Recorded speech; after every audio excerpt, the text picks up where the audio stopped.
This is the book of Isaiah, chapter 8, verse 20. To the law and to the testimony, if they speak not according to this word, it is because there is no light in them. I want to give all praises to the one true power, Yahweh, Ba'ashem, Yahushai, Ba'ashem Rakakwadash. Yahweh is the Most High God, and Yahushai is who the world inwardly calls Jesus Christ. The Rakakwadash is the Holy Spirit in the Paleo Hebrew. And double honors to the elder apostles and the elders of Great Millstone who rule well and teach well, but when that they continue to endure and be sincere. And a mighty shalom to the hopeful elect in the same spirit, teaching this word and believing this word, that they endure and be sincere. And shalom to the akwatiyam that are believers of this faith and this truth, but willing that you can continue to pursue your lot, which is being a loving and silent and virtuous wife. And Lord willing, the Most High have mercy on the other brothers and sisters that's not in faith. You know, this is an inspired lesson by, you know, the elder, the two brothers, but the elders from GMS, South Carolina. You know, a conscious dude, I guess, that link up with Sonetta, you know, was speaking, you know, of that conscious, or all of us coming together, or, hey, you reading the book, man, you know, my God is more bigger than you, I'm standing on nature, whatever it was. And I started thinking of, you know, Isaiah 8 and 20. But, like, soon as I'm thinking of it, the elder brought it out, and it was like, yo. And even more, it's just another confirmation every time that, you know, Yahweh Shem Shai is undefeated. You know, the Lord put these things in a book, and a nigga with a nigga mindset ain't gonna read. Their faith it consists of what they can see, you know. So again, if they don't speak to the law or to the testimony of this word, it's no light in them, man. They're in complete darkness. I'm gonna go back to that, and I'm gonna read verse 20 to 22 in the NLT. But I want to go to this other verse. This is 1 Peter chapter 4, verse 11. It says, I'll start at 10. It says, as every man have received the gift, even so minister the same one to another, as good stewards of the manifold grace of God. And if any man speak, let him speak as the oracles of God. And if any man minister, let him do it as of the ability which God giveth, that God in all things may be glorified through Yahweh Mashiach, to whom be praise and dominion forever and ever. Amen. Right? So we supposed to be given the glory to Yahweh Ba'ashem Yahushai through his son. So how are we going to teach or edify or build anybody in wisdom if we're not going to the words of Yahweh Ba'ashem Yahushai? It's a form of lack of faith. That's a form of showing you're in a strong delusion. Back to Isaiah 8, verse 20 to 22 in the NLT. Look to God's instructions and teachings. People who contradict his word are completely in the dark. As soon as you just say you read it from a book, and God is within me, you know, you contradict this word, and you contradict the word faith, you know. You don't have faith in the true power. You have faith in everything else. And that's what Jake, you know, if you got the nigga mindset, that's what you'll lack, you know. And the Lord don't suck with you.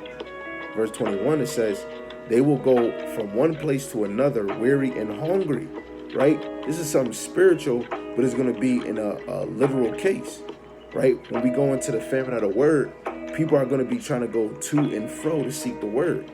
Actually, let me try to get that before I go anywhere, before I finish that verse. What is it? Amos 8.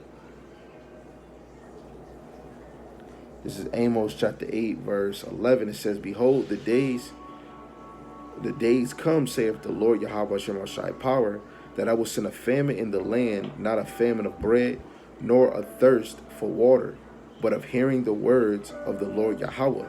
And they shall wander from sea to sea, and from the north even to the east. They shall run to and fro to seek the word of Yahweh, and shall not find it. Right? So this is going into them being hungry and spiritually, right? Because this word is food, man. It's liquid and it's food, right? It's that ever-living water and it's food. It's that manna, right? So Isaiah 8 and 21 in the NLT, they will go from one place to another weary and hungry. And because they are hungry, they will rage and curse their king and their God. They will look up to heaven and down at the earth, But wherever they look, there will be trouble and anguish and dark despair. They will be thrown out into outer darkness, right? When you go to Matthew 22, when the Lord is preparing us for his wedding, and you're not trying to prepare yourself for the wedding or come to the wedding, you're going to be thrown in outer darkness because you're not getting your wedding apparel on, which is that wisdom, knowledge, and understanding. That's a spiritual garment, right? When you go to Daniel chapter, the 12th chapter, verse 10, or let me not butcher it. Let's actually go there. Daniel, the 12th chapter. In verse 10, it says, many shall be purified and made white and tried, but the wicked shall do wickedly, and none of the wicked shall understand, but the wise shall understand. Right?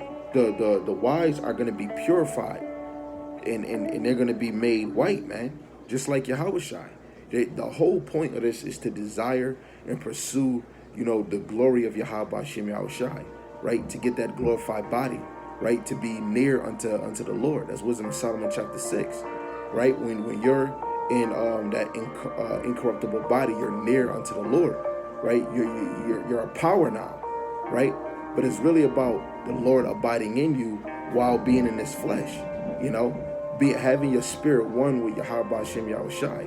And the only way you could do that is with the oracles of Yahweh Shem Yahushua. If your life don't consist of this word, you are an empty vessel, right? And let's get that in Wisdom of Solomon, chapter 9, verse 6, right? It says, this is Solomon. He said, I'll start at 4. It says, give me wisdom that sitteth by thy throne, and reject me not from among thy children. For I, thy servant and son of thy handmaid, am a feeble person and of a short time, and too young for the understanding of judgment and laws. For though a man be never so perfect among the children of men, yet if thy wisdom be not with him, he shall be nothing regarded. Right? You're considered not even a human, man. You're not even a person, man. You're like a video game. You're a background character, right? Without the wisdom, knowledge, and understanding flowing within you like a river, you are considered nothing, man. That's why when Jake is not cleaving to the Lord and they're called Gentiles or heathen, right? You ain't serving the true God. You turn your back.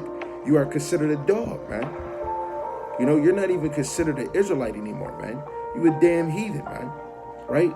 So this is why it's very important that we always cleave to the oracles of God, right? You have to be willing to shut up and receive this word, right? Let me get another one, Sirach chapter 5, verse 12, right? Because everybody think that they know these scriptures, but they don't. If you don't got faith, you don't know shit. Salaki for my French, right? Sirach, Ecclesiastes chapter 5, verse 12, but I'll start at 10. It says, be steadfast in thy understanding, and let thy word be the same. Be swift to hear, and let thy life be sincere. With patience give answer, right? You have to be sincere, man. And you have to be swift to hear, like how swift a bird flies, right? But you have to do that with hearing, man. The Lord gave you 2 ears to listen and 1 mouth to shut up. If you don't got the answer, let's read verse 12. It says, if thou hast understanding, answer thy neighbor. If not, lay thy hands upon thy mouth. Because the men of the Lord is teaching the scriptures. So if you ain't bringing forth the scriptures, precept upon precept, line upon line, I don't care if you're going in the chapter. To get more edification and understanding, you're going to go into the precepts, right? Because ain't nothing new under the sun. You're going to go here. You're going to go there. If you're not trying to deal with these scriptures, the light is not in you. You're in a strong delusion if you looking at brothers because they believe in his word, man. You got to believe in his word with your life. Your life is on the line. I'm going to read this last one because he said you believe in the book. You keep going back to the book, right? This is 2nd Ezra chapter 15, verse 1 and 2. Behold, speak thou in the ears of my people the words of prophecy, which I will put in thy mouth, saith the Lord Yahweh Shem Yahushua, and cause them to be written on paper, for they are faithful and true. That's why we keep going back to the word, right? This is why we believe in it, because it's faithful and true. right? You might not believe it's faithful and true, but nobody cares, man. You know,